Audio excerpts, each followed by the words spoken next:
wararka laga helaya magaalada Muqdisho ayaa sheegaya in shal barqadii sarkaal sare oo ka tirsan Al-Shabaab uu iska dhiibay degmada Xamarweyne ee gobolka Banaadir.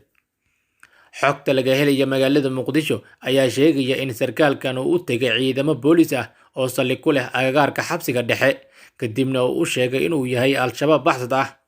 Ninka isdhiibay ayaa ciidamadu u sheegay in uu ka tirsan yahay qaybta sakawaadka ee Al-Shabaab, isla markaana uu u qaabilsanaa ganacsiga magaalada Muqdisho.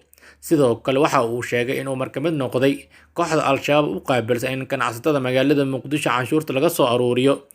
Ciidanka oo isku soo dhiibay sarkaalkan shabaabka ah ayaa ku wareejiyay Maxamed Xaashi oo ah sarkaal ka tirsan taliska asluubta Soomaaliya, gaar ahaan xabsiga dhexe, waxayna wararku sheegayaan in lagu wareejiyay booliska Soomaaliya.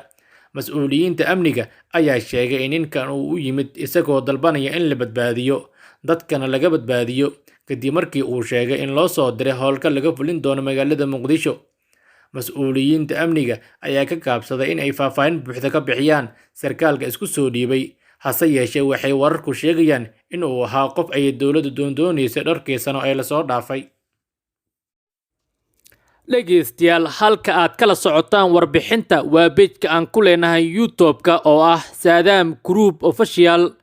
Dhegeystay, haddii aadan ka mid ahayn asxaabta ku xiran page-ka aan ku leenahay YouTube-ka, fadlan nagu soo biir oo taabo subscribe, kadibna kambaleelka furo si aad u hesho warbixin kasta oo aan soo gelino.